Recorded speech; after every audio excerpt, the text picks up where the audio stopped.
May 19th, 1945. Plattling, Germany. The air smelled of disinfectant and wet canvas. A smell so clean it was alien. Alona sat on the edge of a cot, the coarse wool of the army blanket scratching the backs of her thighs. She stared at her own foot.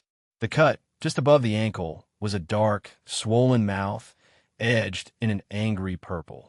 For weeks, it had been a familiar presence, a dull throb that flared to a hot spike of pain with every step. The Hungarian field medic, a boy with shaking hands and the perpetual scent of cheap brandy on his breath, had glanced at it once. He'd torn a strip from a dirty shirt and told her to wrap it herself. "Walk it off," he'd said, his eyes already searching for someone with a more dramatic, more final wound to ignore. But here, in this tent, the air was different. A man in a clean uniform knelt before her. An American. She watched his hands. They were large, the nails clipped short and scrubbed clean. He didn't speak her language. He pointed to her foot, a question in his raised eyebrows. She nodded. He unwrapped the foul rag with a pair of metal tweezers, dropping it into a bucket with a soft clang.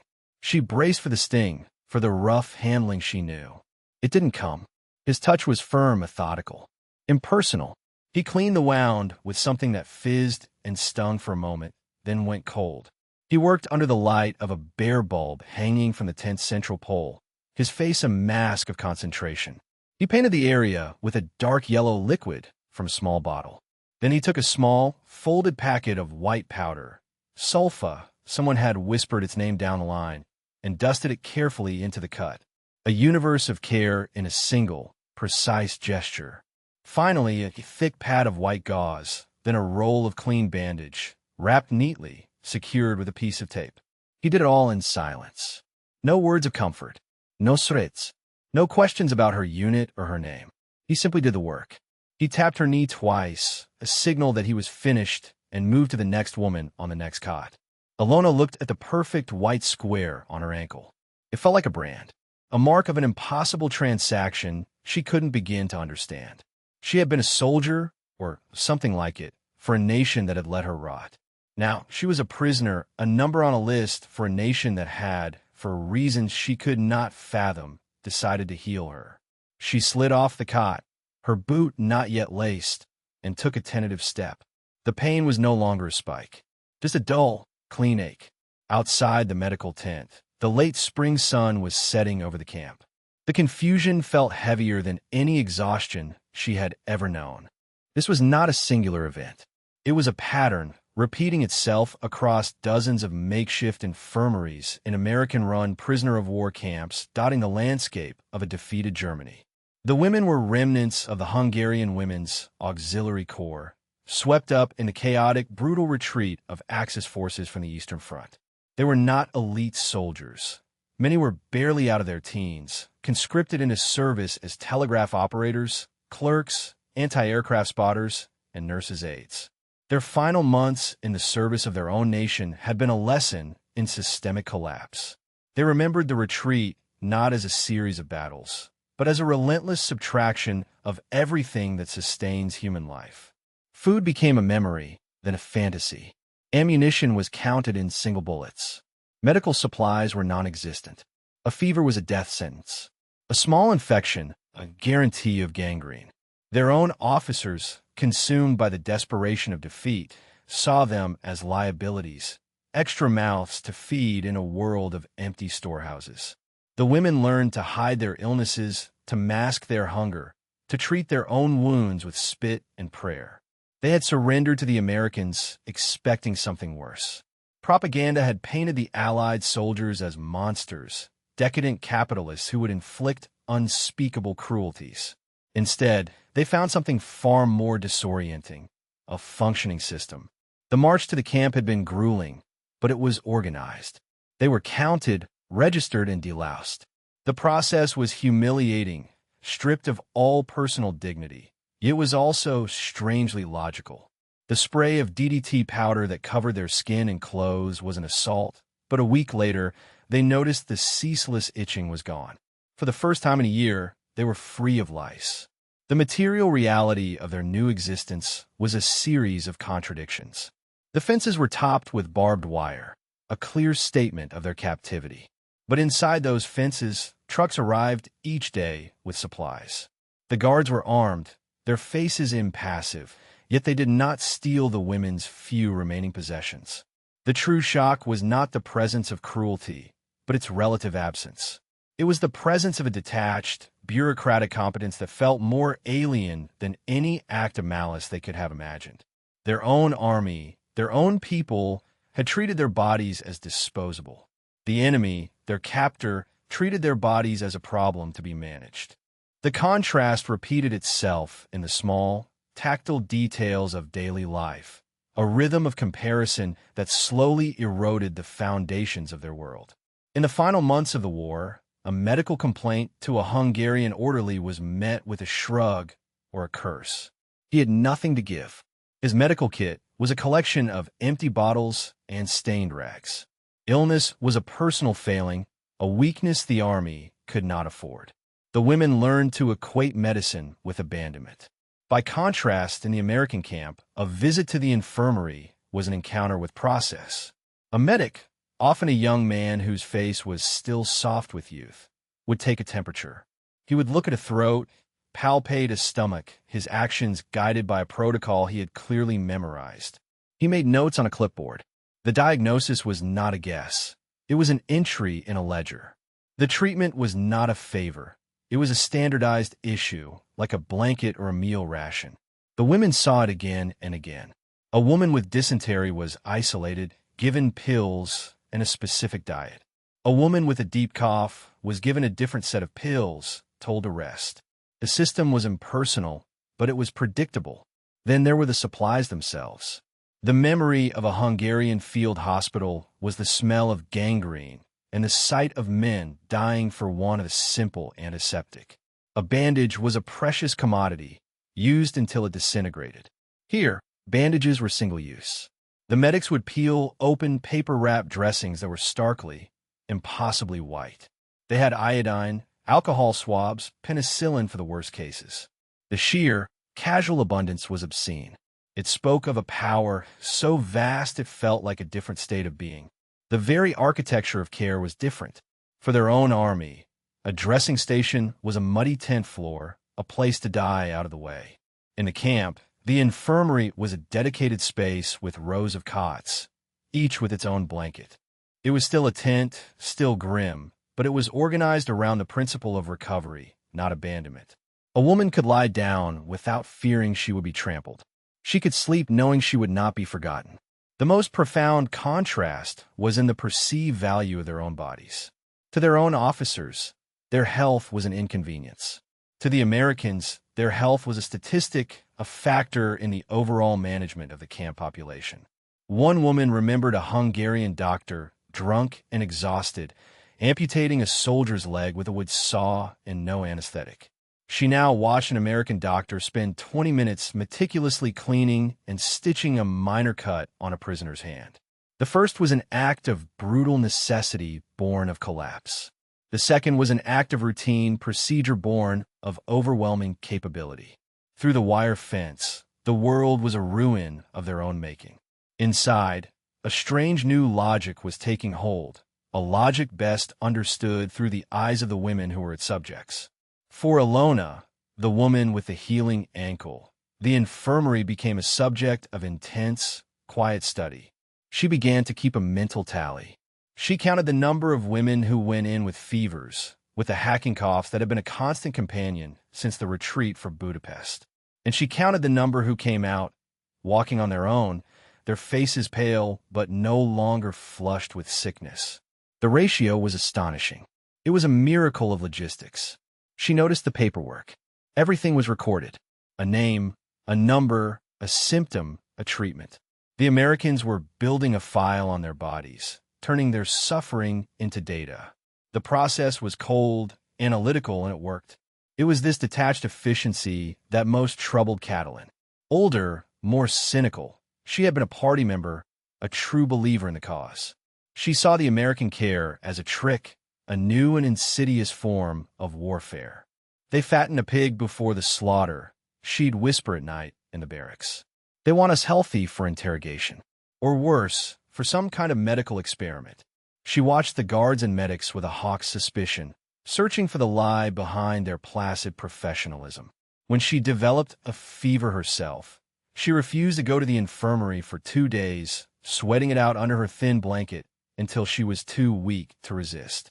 When 2 of her bunkmates carried her to the tent, she was delirious. She remembered an American medic holding her down gently, swabbing her arm with something cold, then a sharp prick.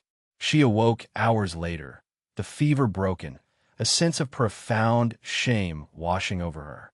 The enemy hadn't tortured her. They had given her penicillin.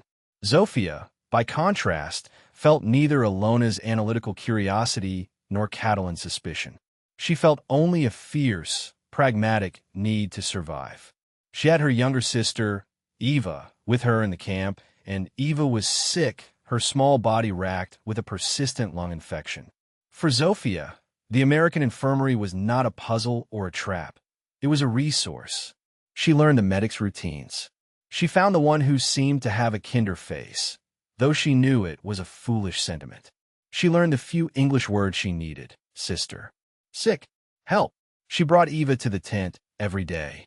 She watched as the medics administered the medicine, as they checked the girl's breathing. Her internal world was a constant, running calculation of risk.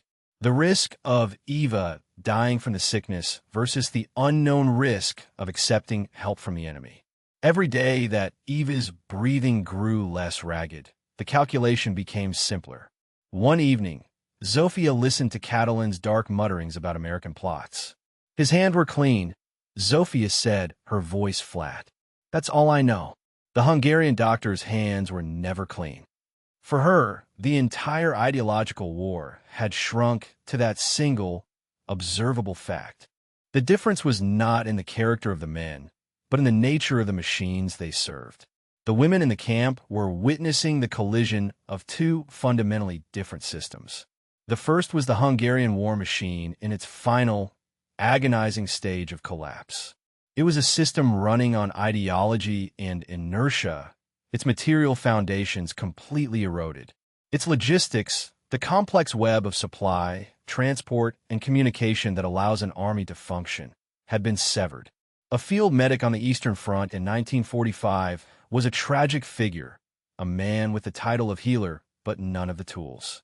He was part of a system that could no longer deliver bandages, sulfa, or even clean water. His dismissiveness and neglect were not necessarily born of personal cruelty, but of the absolute bankruptcy of the organization he represented.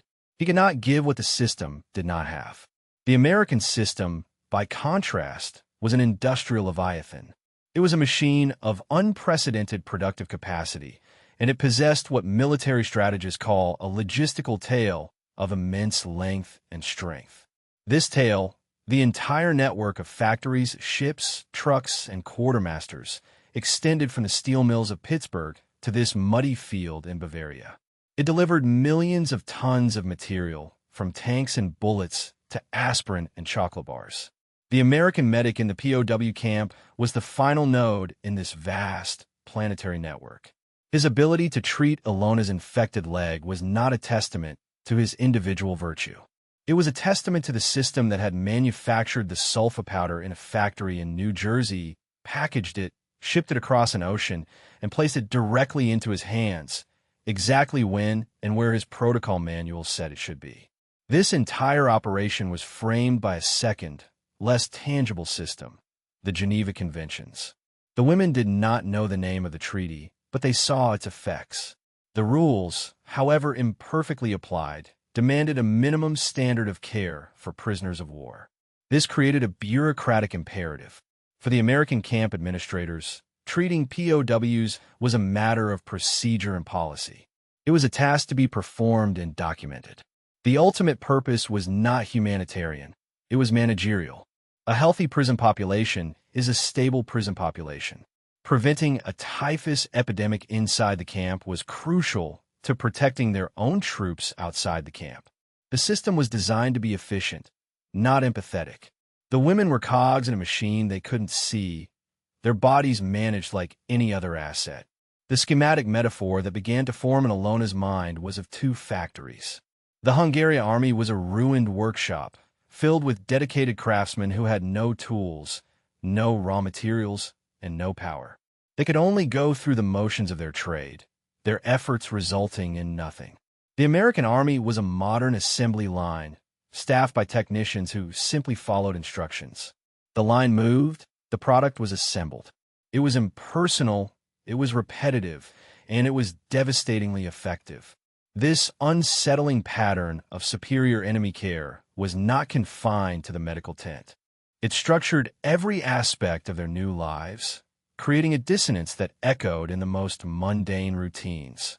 The mess line became another theater of contrast. During the long retreat, food had been a matter of chance and brutality. A half-rotten potato found in a frozen field, a piece of hard bread stolen from a dead comrade, a thin, greasy soup made from boiling a horse's hoof. The women remembered a hunger so profound it erased thought, reducing them to pure, animalistic instinct. Their days were organized around a desperate, often fruitless search for calories. The memory of food was a constant, gnawing ache. By contrast, the American mess line was a monument to monotony and reliability. Twice a day, they lined up with their metal trays. The food was baffling, alien. A strange, salty canned meat they called Spam. Eggs that came in powdered form. Bread that was soft and white and tasteless. It was not the food of their homeland. It had no soul, no connection to the earth. Many of the women found it disgusting. And yet, it was always there. The line moved at the same time every day. The portions were the same every day. There was no fighting for scraps, no fear that the pot would be empty before you reached it. The sheer quantity of the food was stupefying. They saw the crates stacked behind the cookhouse, forming walls of cans higher than a man. An entire architecture of surplus. Zofia, ever the pragmatist, saw past the strange taste and texture. She recognized the food for what it was, fuel. She watched her sister Eva, who at first refused the foreign food, begin to eat. She saw the hollows in Eva's cheeks begin to fill out. She noticed that her own hands, once skeletal claws, were regaining a thin layer of flesh. The daily issue of calories was enough to halt the slow process of starvation that had been their reality for months. It was enough to survive. This was the second great lesson of their captivity. Their own army's food system had been based on scarcity and chance. The American system was based on industrial production and predictable distribution. One was a gamble for survival. The other was a nutritional calculation. The bland, repetitive meals were not an act of generosity. They were the output of a logistical formula designed to provide the minimum energy required to keep a captive population from collapsing. It was like the medicine, another form of management. This relentless, systematic competence began to do more than just heal their bodies and fill their stomachs. It began to corrode their minds. The entire ideological structure upon which their identities were built started to fracture. For years, they had been fed a consistent narrative. The Hungarian soldier, and by extension the German ally, was disciplined, resilient, and spiritually superior, capable of enduring immense hardship for a noble cause. The American soldier was the opposite, a soft, decadent product of a corrupt capitalist society, lacking in discipline and moral fiber. He was an enemy to be feared for his machines, but despised for his weakness of character. The daily reality of the camp systematically dismantled this propaganda, piece by piece. The expected cruelty never materialized. In its place was this profoundly unsettling, orderly indifference. The soft enemy was the one with the endless supplies, the clean hospitals, the functioning bureaucracy. Their own resilient army was the one that had disintegrated into a starving, lice-ridden mob. The cognitive dissonance was a constant, low-grade fever of the soul. A young American medic, a boy who probably couldn't even grow a proper beard, would competently set the broken arm of a Hungarian woman who had survived the siege of Budapest. She would lie on the cot, biting her lip against the pain, and feel a dizzying sense of inversion. By all the rules she had been taught, she was the strong one, the survivor. He was the weak one, the pampered child of industry. Yet here, he possessed the knowledge, the tools, and the power. He was the agent of order. She was the subject of his administration. Catalin, the skeptic, found her hatred beginning to curdle into a confusing despair. Her anger, once a pure, sharp instrument directed at the enemy, now had no clear target. Who was she supposed to hate? The American guard who ignored her curses but made sure she got her daily ration? The doctor who treated her pneumonia with an impassive, professional gaze? The system they represented was too vast, too abstract to be the object of personal hatred.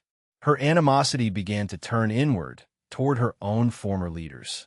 The men who had fed her patriotic slogans while her friends died of infected scratches. The officers who had demanded sacrifice while their own supply depots were empty. What is worse, the honest brutality of a monster or the indifferent competence of a clerk who saves your life not out of love or hate, but because you are an entry on his daily task list? The question festered in the quiet of the barracks. It was a wound that no American medicine could heal. The evidence of this systemic inversion was not just a feeling. It was a set of observable, repeatable facts that the women collected like pebbles, turning them over and over in their minds. The delousing station was the first, and perhaps most shocking, piece of data. They had been herded into a concrete structure, stripped of their clothes, and blasted with a cloud of fine white DDT powder from a nozzle wielded by a soldier in a mask. The experience was deeply dehumanizing, an assembly line process of pest control. Yet, days later, the women made a critical observation. They saw a platoon of American guards, their own captors, undergoing the exact same procedure. The realization was a small explosion in their minds. The delousing wasn't a punishment for them as prisoners. It was a standard public health protocol for everyone in this contaminated environment, guard and prisoner alike.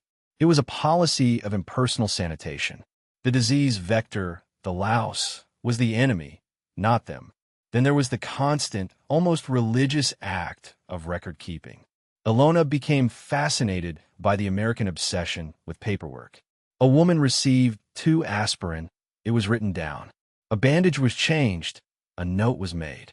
They saw the sergeants in the administration tent with their typewriters and stacks of carbon paper. They were being transformed from people into records. Their physical bodies were being translated into a language of charts and statistics. Ilona recalled her own military identity papers, a tattered, water-stained booklet whose ink had long since bled into illegibility. In the Hungarian army, her existence had been anecdotal. Here, her existence was documented. This meticulous accounting extended to the material world. The women watched the supply trucks arrive like clockwork every morning. Zofia, whose mind naturally gravitated to logistics, would watch them unload. Crates of sea rations, boxes of medical supplies marked with a red cross, jerrycans of purified water, bales of blankets, and things she had not seen in years, things of impossible luxury, barrels of soap, boxes of toilet paper. She remembered the value of these items on the front. A single bar of coarse soap could be traded for a week's worth of scavenged food. It was a form of currency more stable than the nation's money. Here was issued. It was not a gift. It was not a reward. It was part of the camp's operating manual. These clusters of evidence, gathered day after day, painted a devastating picture. Their lives were not in the hands of compassionate or cruel individuals. They were in the hands of a protocol. The body, healed and fed, began to make space for the mind to process the cost.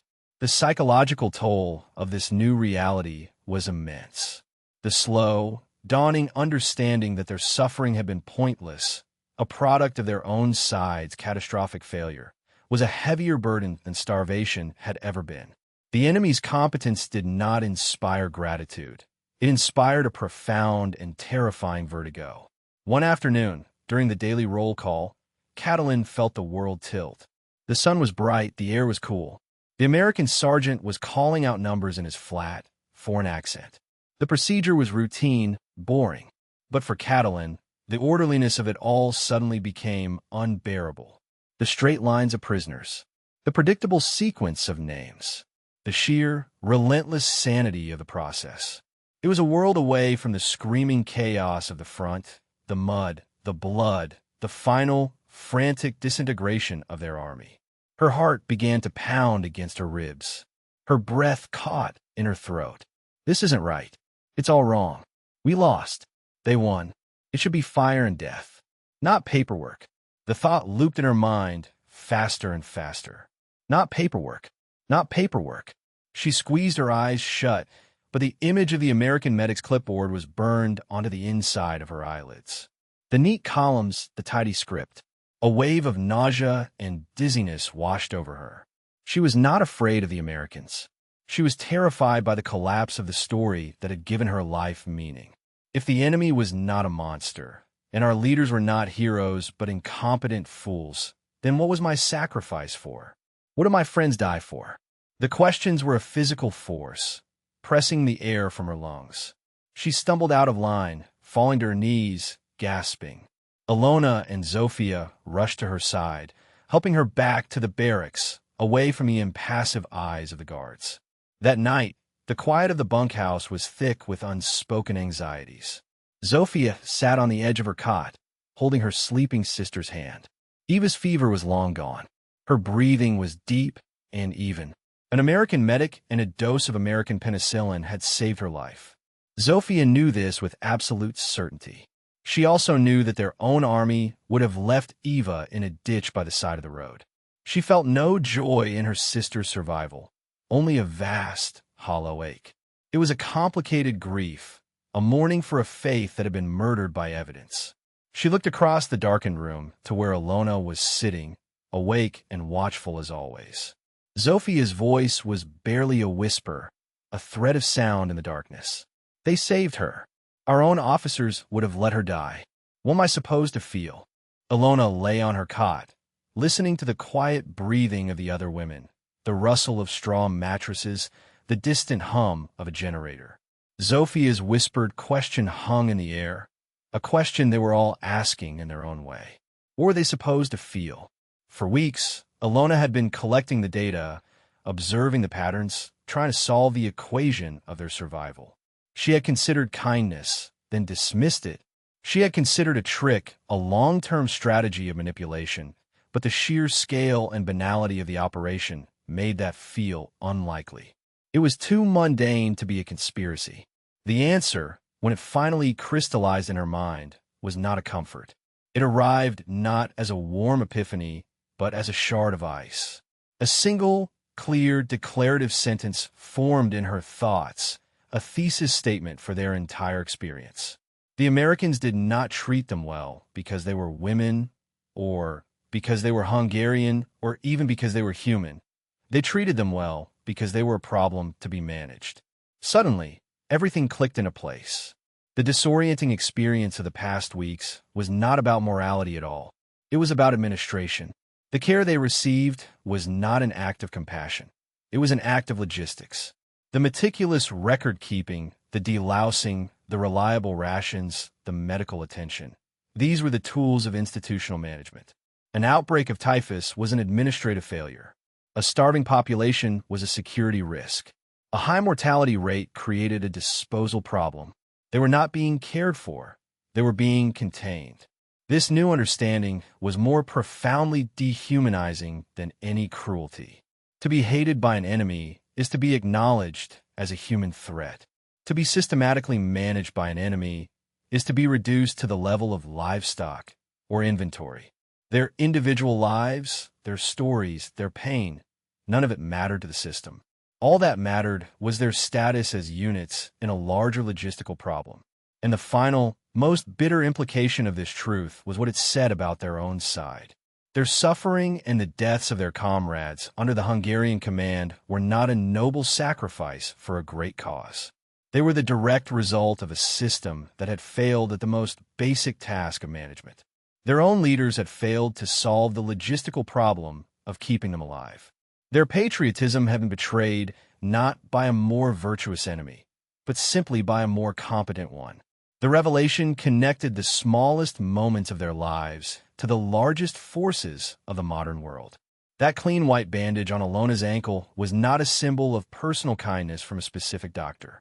It was the end product of a global supply chain, a manifestation of the industrial capacity of the United States. It was a piece of system, and the doctor was merely its delivery mechanism. The entire experience became a lesson in cause and effect. The vast, organized economy of the Allied powers produced an immense surplus of material goods. This surplus, governed by a military doctrine rooted in procedure and public health principles, dictated a standardized, methodical approach to managing prisoners of war. This methodical approach, in turn, produced humane outcomes, less disease, lower mortality, without necessarily being driven by humane intent. The women in the camp were living through a historical transition. Their lives had been shaped by a world of personal loyalties, of patriotic fervor, of hatred for a demonized enemy. Now, they found themselves subject to a new kind of power, the power of the impersonal system. This system did not demand their love or their hate. It did not require their belief. It only required their compliance. It tended to produce a strange paradox, a world in which one could be kept alive by a machine that had no regard for one's life. This new reality may have been one of the first encounters with a logic that would define much of the coming century, a logic where efficiency often masquerades as morality, and where the most significant power is wielded not by impassioned leaders, but by faceless bureaucracies. The doctor's clean hands, once a source of wonder for Zofia, were now reinterpreted.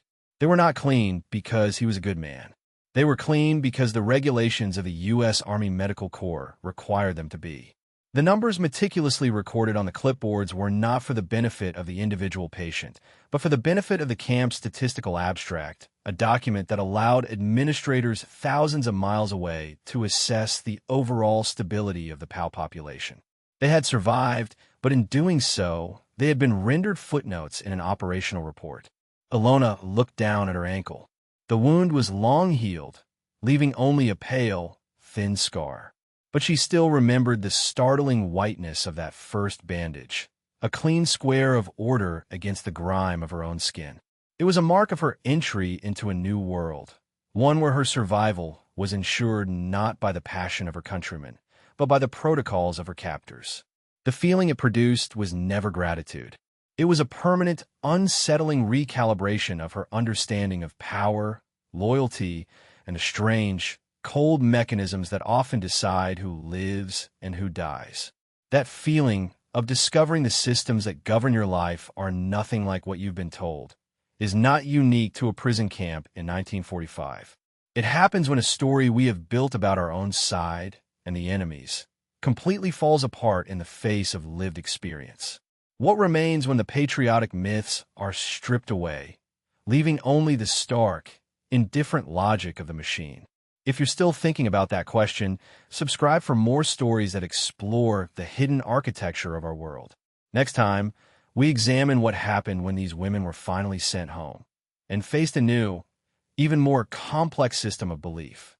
For now, the challenge for them was not just to survive, but to understand. Our challenge is often the same. Let us know in the comments one assumption about how the world works that was, for you, unsettled by evidence.